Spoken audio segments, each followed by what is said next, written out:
Assalamualaikum warahmatullahi wabarakatuh. Sahabat Posko Media, hari ini kita kedatangan tamu yang luar biasa. Nah, ini kita kedatangan tamu dari tokoh Kota Batu. Beliau adalah Pak Nur Rohman, Wali Kota terpilih Kota Batu, yang sebentar lagi akan dilantik. Hanya tinggal menghitung hari ke depan pelantikan Wali Kota Batu. Assalamualaikum warahmatullahi wabarakatuh, Pak Nur Rohman. Waalaikumsalam warahmatullahi wabarakatuh. Terima kasih sudah hadir di Malang Posko Media. Siap. Hari ini kita punya kesempatan untuk berdialog. Ini kesempatan kita berdialog karena di hari persiapan pelantikan jadwal beliau cukup padat, sehingga kita harus mengepaskan waktu dengan beliaunya. Alhamdulillah hari ini kita bisa bertemu dengan beliaunya, sehingga kita bisa berdialog pada hari ini untuk bagaimana kita mengulik persiapan beliau akan pelantikan dan juga penguatan program untuk di Kota Batu. Karena kita tahu sendiri Kota Batu itu kota yang sekarang ini di Jawa Timur yang luar biasa. Dari pertumbuhan ekonominya di tahun 2024 paling tertinggi, nggih Pak Nur Rohman, di 5, sekian, pertumbuhan ekonomi tertinggi di Jawa Timur.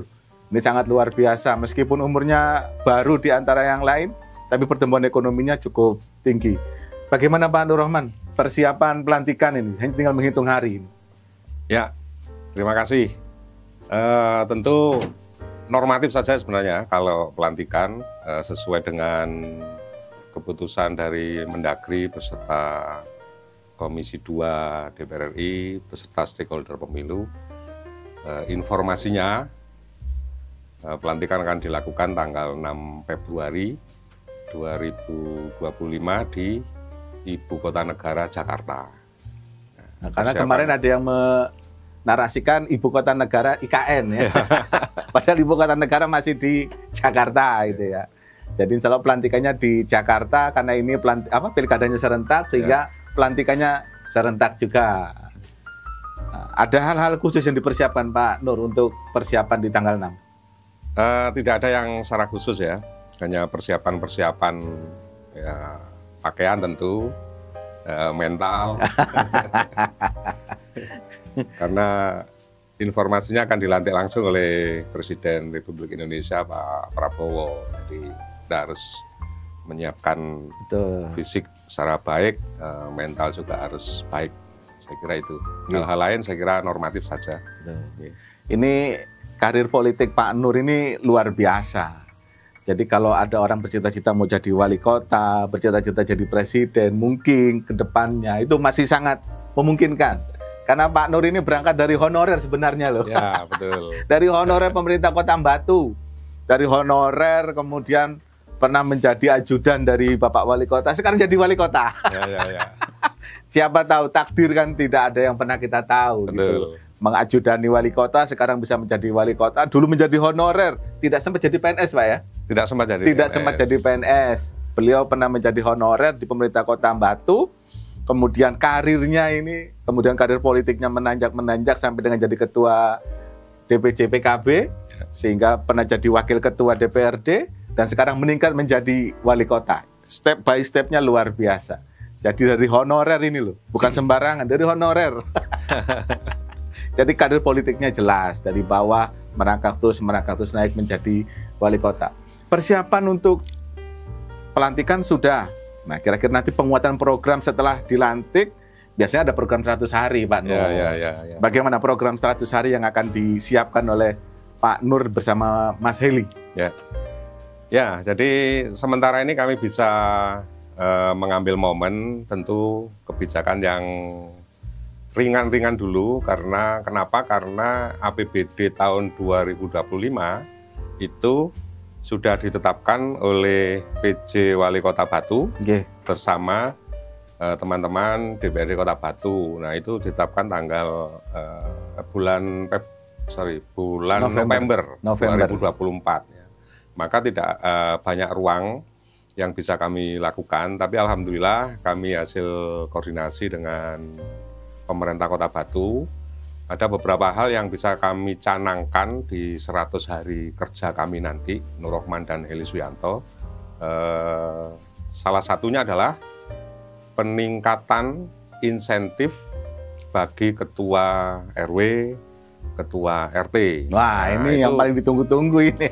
Bisa kita lakukan di tahun 2025, itu merupakan perwujudan dari visi misi kami, janji-janji kami ketika kami lakukan kampanye. Betul. Di samping RT RW ada GTT dan PTT, juga para guru keagamaan. Nah, ini menjadi concern kami. Kenapa? Karena melalui pengabdian beliau-beliau lah ya, seluruh kebijakan, instrumen kebijakan pemerintahan ini kemudian bisa terwujud dan terrealisasikan di tengah masyarakat. Nah, sementara beliau-beliau tidak kemudian di-cover secara maksimal oleh APBD. Kan, gitu. Mungkin adalah apresiasi kami bagi pekerja sosial yang mengabdikan dirinya untuk kepentingan pemerintahan Kota Batu. Nah, luar biasa, 100 hari sudah dipersiapkan untuk peningkatan insentif. Ya. Bukan intensif loh, ya. Insentif. Ini peningkatan, intensif bekerjanya terus, tapi kalau insentif kan cuan. Ya. Nah, ini luar biasa, sudah disiapkan program 100 hari, karena beliaunya sudah mempersiapkan sebaik mungkin. Ini tinggal ditunggu janji-janji politik beliau. Nah, masyarakat Batu sudah mencatat nih Pak Nur ya. Siap. Mencatat semua visi Pak Nur untuk menjadikan Kota Batusai. Ya, kemudian betul. Misinya menjadi ada Nawa Bakti, ya, Pak Nur. Nawa Bakti Utama. Ada 9 program utama. Nah, program 9 utama ini sudah dipersiapkan juga Pak Nur ya? Ya, termasuk salah satunya itu, yang insentif tadi peningkatan insentif. Itu termasuk yang nomor 1 itu. Oh, nomor 1. Dalam Nawa Bakti kami. Yang kedua tentang penurunan pajak bumi dan bangunan. Ini PBB. Juga, ya, PBB menjadi salah satu concern kami di tahun 2025. Semoga ini di 100 hari nanti bisa kita wujudkan. Ada penurunan 30% dari NCUP PBB. Itu kita pastikan akan bisa dilaksanakan di tahun 2025 ini. Yang ketiga ada laboratorium pertanian. Ini juga salah satu komitmen kami berdua, Nur Rohman dan Eli Suyanto, dalam rangka berpihak terhadap mayoritas masyarakat Kota Batu yang memang hari ini petani.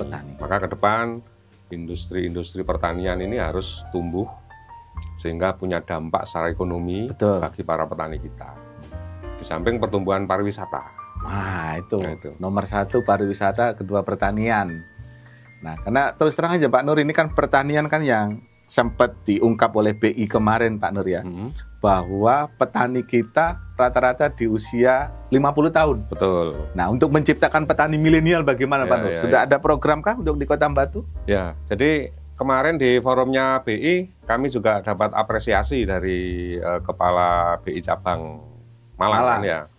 Kemarin disampaikan apresiasi untuk pemerintah Kota Batu yang saat ini memberikan ruang bagi para petani muda. Petani muda. Ada beberapa, ini hasil binaan dari Mas Wawali nih, dari Mas Heli Suyanto. Mas Heli. Ya, ada kelompok tani muda itu Abinaya Milenial namanya. Dan itu sudah mampu menciptakan genol dari kentang. Kentang, ya, yang diekspor ke Jepang kalau tidak salah ya? Ya, jadi nanti kita akan perkuat dengan berdirinya laboratorium pertanian.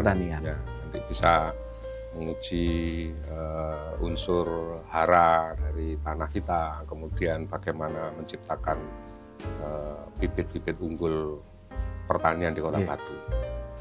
Karena memang mayoritas masyarakat Kota Batu sebenarnya adalah petani. Petani, ya, masih petani. Macam-macam, ada petani sayur, petani buah, bunga. Ini sangat beragam, beda dengan daerah-daerah lain. Daerah-daerah lain mungkin satu, hanya padi, hanya kebun. Tapi di Batu ini macam-macam. Ada buah, ada sayur, kemudian ada bunga-bunga. Nah, digabung dengan industri pariwisata. Ini kan satu buah kemasan yang luar biasa sebenarnya. Nah, tapi jangan dilupakan bahwa Kota Batu juga punya ikon yang namanya apel. Nah, ini bagaimana untuk melestarikan, menghidupkan kembali apel yang sudah lama, ya lambat laun semakin berkurang ini Pak Nur. Padahal ikon yang Batu itu ya apel gitu. Salah satunya apel. Apakah nanti di laboratorium pertanian itu juga akan cari yang pas untuk apel batu, bagaimana Pak Nur? Ya, jadi yang pertama optimisme kita untuk mempertahankan buah ikoniknya batu apel ini harus menjadi salah satu concern dan komitmen kami, karena itu adalah salah satu kebanggaan Kota Batu. Maka tahapan awal kita harus punya laboratorium, sehingga nanti kita bisa menciptakan bibit-bibit yang punya karakter apel batu, tetapi disesuaikan dengan kondisi saat ini, cuaca, iklim, ekosistem. Ada perubahan-perubahan di Kota Batu ini yang harus kita sesuaikan, dan itu kami cukup optimis bisa mewujudkan itu. Tetapi tentu tidak bisa kemudian mengeneralisir semua petani nanti harus begitu, tidak. Ya. Maka kita lakukan tahap awal, mungkin sekian hektar yang bisa kita jadikan demplot untuk bibit baru apel. Apel varietas baru. Varietas baru tentu. Iya. Tapi dengan karakteristik tetap apel batu. Apel batu. Ya. Nah, apel batu sebenarnya sekarang ini kan sejak zaman Belanda, Pak Nur ya. Zaman Belanda sampai dengan saat ini masih tetap dipertahankan. Itu menjadi ikon yang sangat luar biasa. Tapi batu tanpa apel itu bukan batu kayaknya. Kurang lengkap lah rasanya. Kurang lengkap rasanya batu tanpa apel gitu loh. Orang ke batu pasti carinya apel. Gitu loh. Itu khas banget gitu loh. Dari mana? Dari batu, berarti ada apelnya gitu. Nah, kalau ini hilang kan ya sangat miris. Karena terus terang saja masyarakat Batu memang masyarakat petani lebih banyak ya. Tapi untuk mempertahankan pertanian, kemudian pariwisata, ini kan butuh effort yang sangat luar biasa.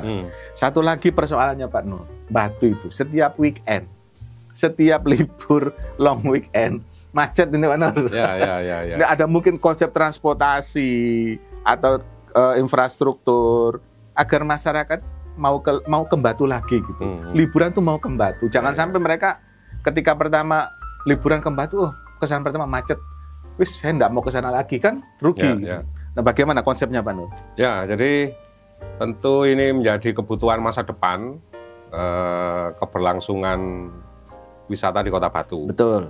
Maka mengintegrasikan Malang Raya tentu menjadi salah satu opsi untuk kemudian bisa mengurai kemacetan. Karena beberapa wilayah ini ada yang berkaitan langsung dengan Kabupaten Malang maupun Kota Malang. Betul. Maka sinergi dengan Malang Raya, kami melakukan senyawa dengan Malang Raya, ini tentu menjadi salah satu opsi. Satu contoh umpamanya di Karangploso umpamanya, itu menjadi semacam rest area, tentu kita desain supaya ada berbagi potensi ketika kunjungan wisata ke Batu, tapi ada dampak juga ke Kabupaten Malang. Sehingga saya berharap konsep ini nanti bisa diterima oleh Malang Raya.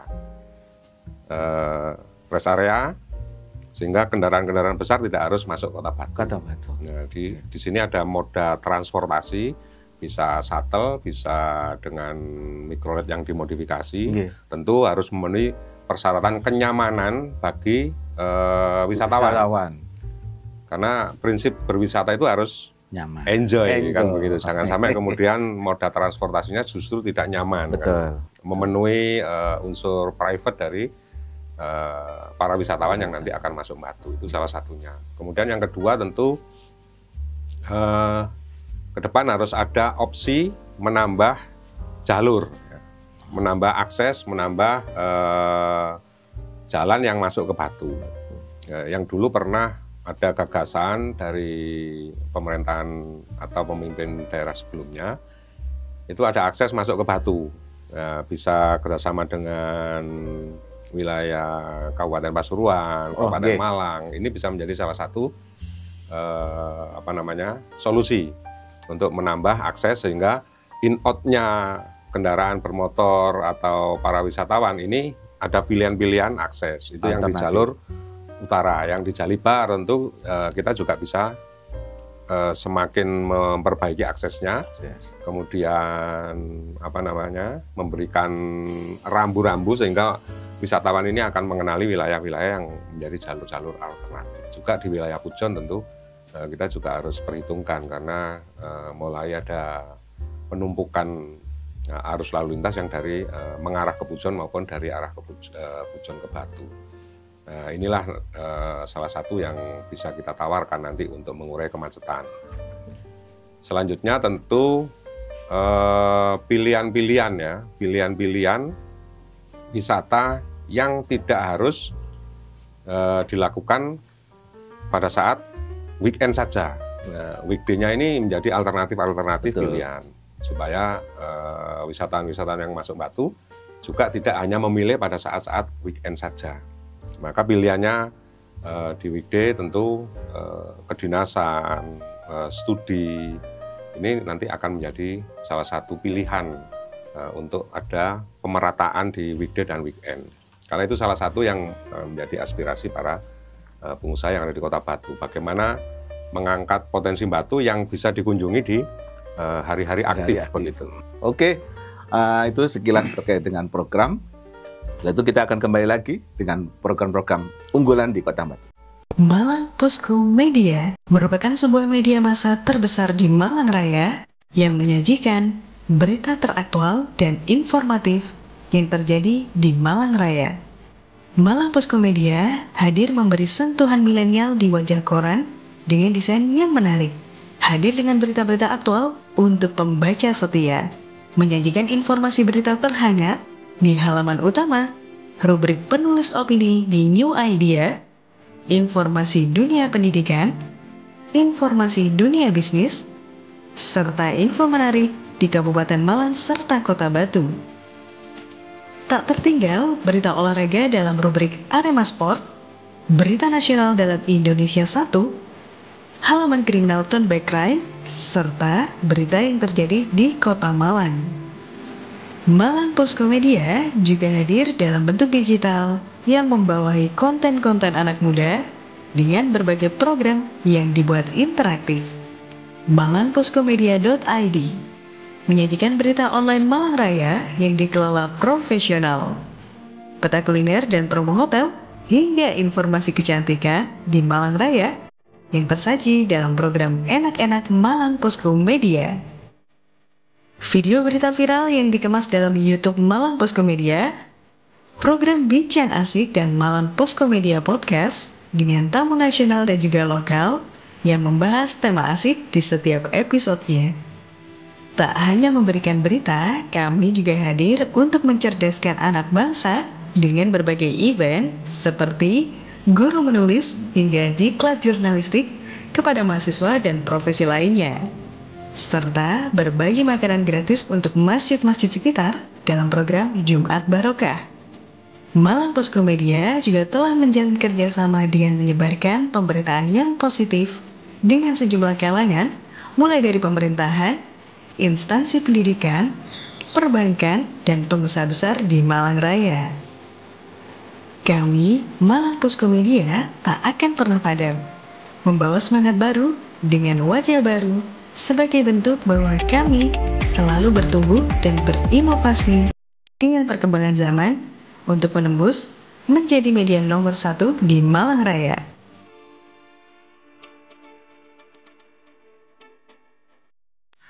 Oke, kita kembali lagi sahabat Posko Media di podcast Berdialog. Kita masih bersama dengan Wali Kota terpilih Kota Batu, Pak Nur Rohman, yang alhamdulillah bisa hadir di rumah kita Malang Posko Media. Kita tadi berdialog, sudah membuka bagaimana persiapan beliau di 100 hari pertama di pemerintahan nanti setelah tanggal 6 Februari, karena beliau nanti akan dilantik bersama Mas Heli di tanggal 6 Februari langsung oleh Pak Presiden Prabowo di Jakarta. Nah, ini soal, tadi kita sudah ngomong soal Batu, bagaimana program beliau, kemudian program 100 hari. Nah, Batu itu tidak terpisahkan dari Malang Raya. Ya. Nah, bagaimana tadi jenengan juga sudah menyinggung sedikit bagaimana tadi tidak ada ego sentris terhadap Malang Raya. Karena Kota Batu tidak terlepas dari Kota Malang dan Kabupaten Malang. Nah, untuk menyatukan visi bersama di Malang Raya, bagaimana Mas? Ya, ada satu strategi yang menjadi tawaran kami ya nanti di Malang Raya. Malang Raya. Salah satu yang paling penting adalah, dan itu mendasar, adalah bagaimana kita bisa meng-create RPJMD yang terintegrasi.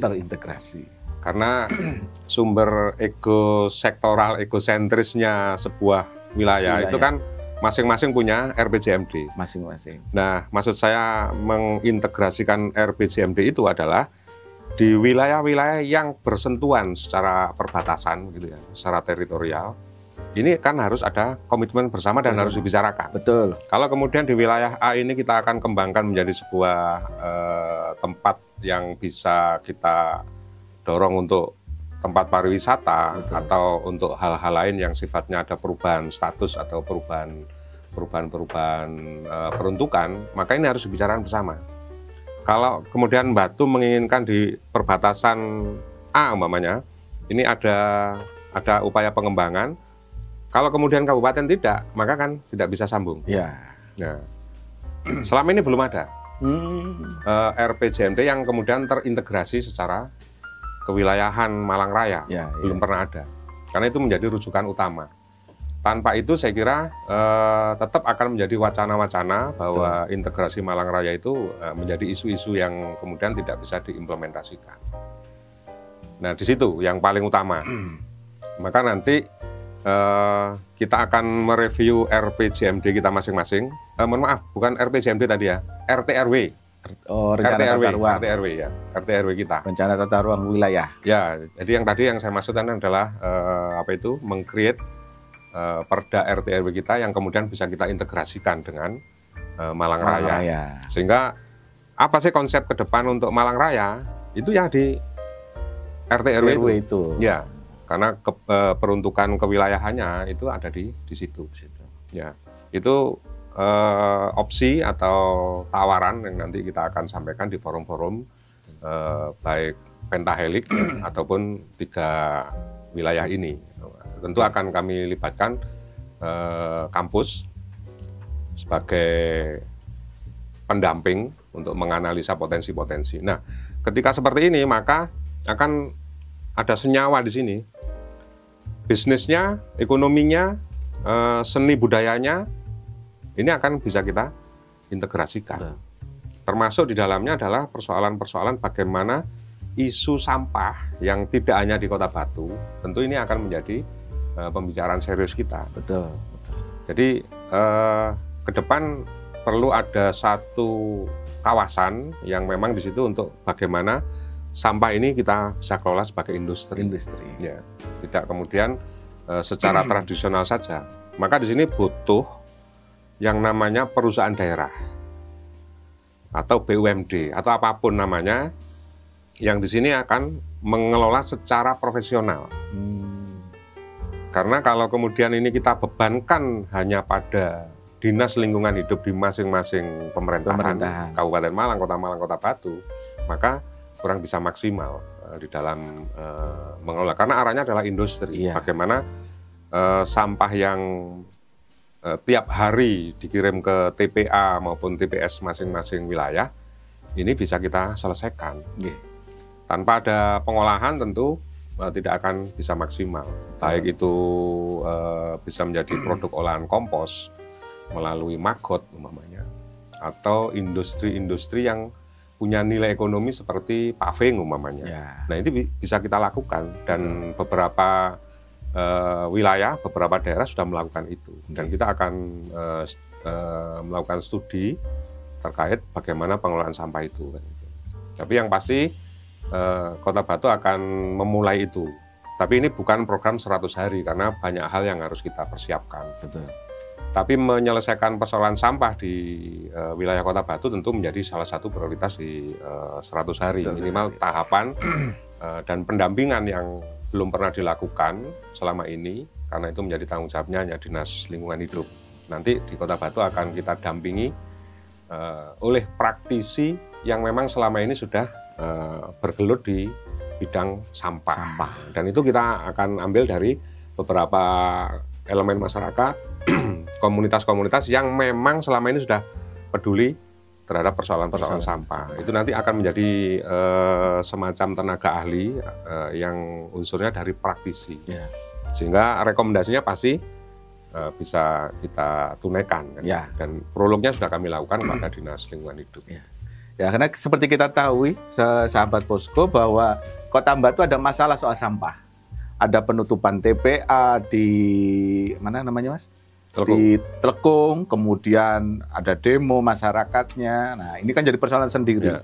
Meskipun akhirnya ada solusi yang dilakukan oleh Pak PJ Wali Kota Batu. Sehingga sekarang dialokasikan di masing-masing desa punya TPS 3R. TPS 3R. Nah, tapi yang paling penting adalah edukasi kepada masyarakat untuk memilih dan memilah sampah dari hulunya. Nah, kalau tidak ada edukasi kepada masyarakat untuk memilah, ini perkara dewe loh, Mas. Betul. Memilah sampah ini perkara dewe. Karena butuh kebiasaan. Butuh kebiasaan, merubah mindset. Padahal setiap sampah itu ada keberkahan di sana, ada nilai ekonomis. Ada nilai ekonomi. Sebenarnya gitu loh. Kenapa ada pemulung, ada pengais barang-barang bekas, itu ada nilainya sebenarnya. Nah, ini yang perlu dilakukan bukan hanya soal terkait dengan industri, tapi bagaimana mensosialisasikan kepada masyarakat, membudayakan kepada masyarakat, ayo memilah dan memilih sampah dari hulunya. Kalau dari sampah sudah dipilih, TPA-nya nanti tinggal yang residu-residu saja, tidak terlalu berat bebannya di TPA. Nah, Mas, kalau tadi soal mengintegrasikan di Malang Raya, nanti kan program jenengan juga punya janji-janji politik, punya program-program prioritas. Nah, ini mensinergikan dengan programnya pemerintah pusat. Ini bagaimana? Salah satunya adalah yang paling sekarang lagi digembar-gemborkan adalah salah satunya makan bergizi gratis. Ini kesiapannya di Kota Batu bagaimana, Mas, untuk mengintegrasikan dengan pemerintah pusat? Ya, kalau makan bergizi gratis ini kan memang program unggulan Pak Presiden Prabowo. Tentu daerah harus menyiapkan dan merespons secara cepat tentang untuk pelaksanaannya. Memang baru ada upaya-upaya ya yang saya tahu dari beberapa pejabat di pemerintah kota. Ya, kesiapan tentu sudah mulai dilakukan. Ya. Tapi prinsipnya bahwa program nasional yang memang terdistribusi ke daerah itu pemerintah daerah juga harusnya siap. Karena itu sumber anggarannya kan dari APBN semuanya, tidak kemudian akan berdampak pada APBD Kota Batu. Ya. Tinggal bagaimana nanti mengimplementasikan program tersebut.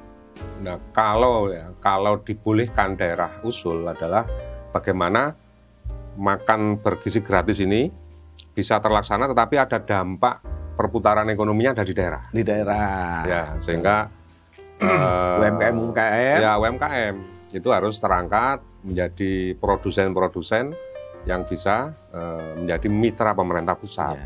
Nah, kalau nanti ada perputaran uang di daerah, saya kira akan pertumbuhan UMKM di Kota Batu, pengusaha kecil kita itu akan terus eksis. Betul.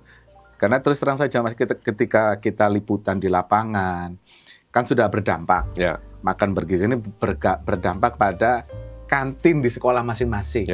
Kan dulu pernah ada wacana kantin itu akan dilibatkan karena mereka yang tahu lah anak-anak itu. Kantin akan dilibatkan untuk menyiapkan makanan anak-anak di sekolah. Kan enggak taunya kan SOP-nya berubah lagi sehingga kantin di sekolah itu merana sekarang. Terdampaknya luar biasa gitu.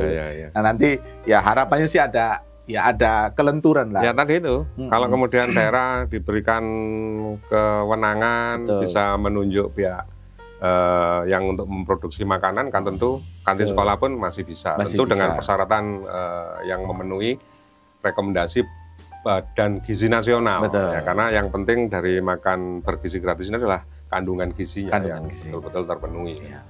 Nanti bisa UMKM, bisa pengusaha lokal, bisa kantin sekolah, tapi tentu dengan persyaratan-persyaratan yang harus ketat. Karena dampaknya makanan bergizi ini harus betul-betul real. Nah, karena Batu ini salah satu daerah penghasil susu. Nah, kalau daerah lain mungkin nggak ada susunya. Tapi kalau di Batu mungkin masih bisa ada susunya gitu loh. Karena ya harapannya dari Badan Gizi Nasional kan daerah-daerah penghasil ini ada susunya dengan ya anggaran yang tidak besar tapi ada gitu. Tapi kan, Mas, kalau enggak salah itu ada dana pendamping juga dari APBD untuk makanan bergizi makanan bergizi gratis.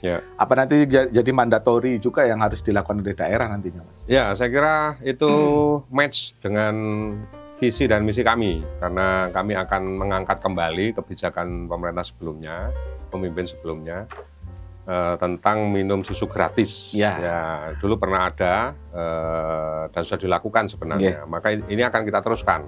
Ini tentu sebagai pendamping. Ya, tapi terpisah dari program yang memang APBN. Maka kita bisa saja melakukan coverage penganggarannya melalui APBD. Minum susu gratis.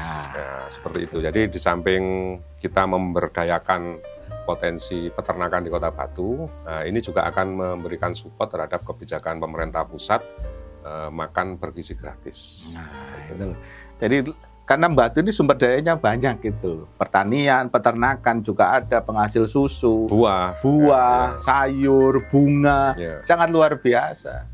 Wisata apalagi itu, Mas, luar biasa. Karena terus terang dari hasil kemarin laporan dari Bank Indonesia.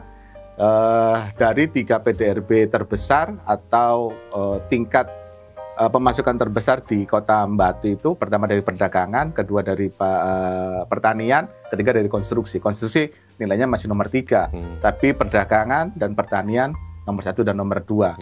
Nggak tahu lagi nanti ini penjelasan dari BI, apakah perdagangan itu masuk juga dari pariwisata juga, atau juga hanya perdagangan itu wisatawan membelanjakan uangnya di Batu. Nah, itu kan masih perlu lagi penjelasan. Tapi yang jelas peredaran pertumbuhan ekonomi di Kota Batu sangat luar biasa, paling tertinggi di Kota Batu 5, sekian. Kalau yang lain masih 4, masih 3, Kota Batu sudah 5 sekian. Nah, untuk menjaga pertumbuhan ekonomi ini bagaimana, Mas, di Kota Batu ini, Mas? Ya, tadi salah satunya itu bagaimana kita ngambil kebijakan yang punya dampak langsung kepada masyarakat kita. Pertanian salah satu contohnya. Itu kami berencana untuk mendirikan perusahaan daerah yang nanti akan menjadi operatornya produksi pertanian. Karena kita di samping Batu sebagai kota wisata, kami juga ingin memberikan ruang, memberikan apresiasi pada para petani kita yang masih concern di dalam pertanian. Nanti ada menjadi sentra hortikultura. Nah, ini kan butuh satu komitmen ya, Maka kalau hanya dengan Dinas Pertanian saja tentu kurang leluasa di dalam mengelola industri pertaniannya. Tapi kebijakan-kebijakan tetap ada, leading sektornya adalah pertanian. Ini upaya kita, bagaimana kemudian ada mall UMKM yang ada di Kota Batu, yang nanti juga akan menampung seluruh produk-produk UMKM Kota Batu. Ini juga saya kira bisa punya dampak langsung pada masyarakat kita. Di samping perusahaan-perusahaan daerah nanti juga akan menjadi ruang ekspresi, ruang investasi, ruang kreatif bagi anak-anak muda kita yang nanti akan memimpin perusahaan daerah yang ada di Kota Batu. Nah, ini saya kira akan punya dampak terhadap pertumbuhan ekonomi juga, kemampuan daya beli masyarakat kita. Pertanian ini butuh take over, ya, pembeli begitu, pedagang, juga perlu market. Nah, marketnya inilah yang harus segera kita buka. Komunikasi-komunikasi baik dalam negeri maupun luar negeri. Nah, salah satu yang dalam negeri atau dalam Kota Batu sendiri, nanti akan kami diskusikan dengan PHRI, ya, bagaimana potensinya, apakah ini visible, kebijakan ini nanti bisa diterapkan, kan begitu. Satu contoh begini, seluruh produk buah, sayur yang ada di Kota Batu ini bisa menjadi salah satu penyedia bagi perusahaan-perusahaan yang bergerak di bidang perhotelan maupun makan dan minum, restoran dan sebagainya. Nah, kalau ini bisa dilakukan, maka pasar kita juga akan tercipta di sini. Nah, itu langsung itu saya kira. Kalau kemudian ini nanti ada pembicaraan yang produktif, prospektif dengan teman-teman pengusaha yang melalui PHRI, itu saya kira akan menjadi salah satu kebijakan yang bisa kita wujudkan di dalam Batu sendiri. Kota Batu sendiri. Terlepas nanti juga ada pasar di luar Batu, syukur-syukur nanti kita bisa buka akses ke luar negeri. Untuk kita bisa ekspor produk-produk kita. Karena beberapa petani muda kita, sebagian sudah melakukan itu.